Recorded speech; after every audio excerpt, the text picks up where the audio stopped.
धीरेन्द्र कृष्ण शास्त्री जो कह रहे हैं उसके पीछे साइंस भी है, समझते हैं कैसे। पर पहले आप ये वीडियो देखो। मेरा आपसे सवाल ये है कि आपके चेहरे पर जो लाली है, जो ग्लो है, आखिर उसका राज क्या है?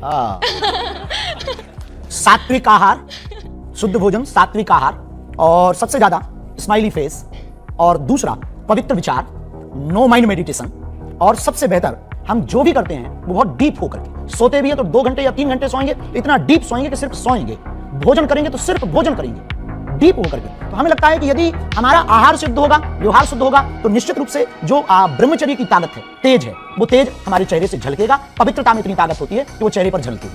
तो देखो, चेहरे का असली ग्लो फेस वॉश से नहीं, सेल लेवल पर बनता है। उन्होंने कहा सात्विक आहार, पवित्र विचार, डीप स्लीप और ब्रह्मचर्य। सुनने में ये सब स्पिरिचुअल लगता है, लेकिन इस सब का कनेक्शन आपके ब्रेन, आपके हार्मोन्स और आपके नर्वस सिस्टम से है। सात्विक आहार का मतलब सिर्फ धार्मिक खाना नहीं है, इसका मतलब है क्लियर गट। और गट सिर्फ खाना नहीं पचाता, वो आपका इन्फ्लेमेशन कंट्रोल भी करता है। अगर गट साफ है तो बॉडी में इन्फ्लेमेशन कम होगी, और अगर इन्फ्लेमेशन कम है तो बेटर स्किन और बेटर ग्लो आप पर दिखेगा। यहाँ पवित्र विचार का मतलब है लेस मेंटल कॉन्फ्लिक्ट। हर नेगेटिव थॉट आपके ब्रेन में स्ट्रेस सेंटर को एक्टिवेट करता है और आपकी बॉडी में कोर्टिसोल हार्मोन रिलीज होता है। और जब शास्त्री जी डीप स्लीप की बात कर रहे हैं तो आप सबको पता होगा डीप स्लीप में आपकी बॉडी रिपेयर मोड में जाती है। इसीलिए स्वामी विवेकानंद द्वारा लिखी गई राजयोग में भी माइंड कंट्रोल और एनर्जी डिसिप्लिन को ही इनर पावर का सोर्स बताया गया है। साइंस की भाषा में एनर्जी कंजर्वेशन, डोपामाइन स्टेबिलिटी और बेटर फोकस, और तभी टिश्यूज रिपेयर होते हैं, हार्मोन्स बैलेंस होते हैं और आपकी स्किन रीजनरेट होती है। और अब ब्रह्मचर्य, स्पिरिचुअलिटी में इसे तेज कहते हैं। जब एनर्जी बार बार ड्रेन नहीं होती तो वो आपके फेस और आपकी पर्सनैलिटी में दिखती है।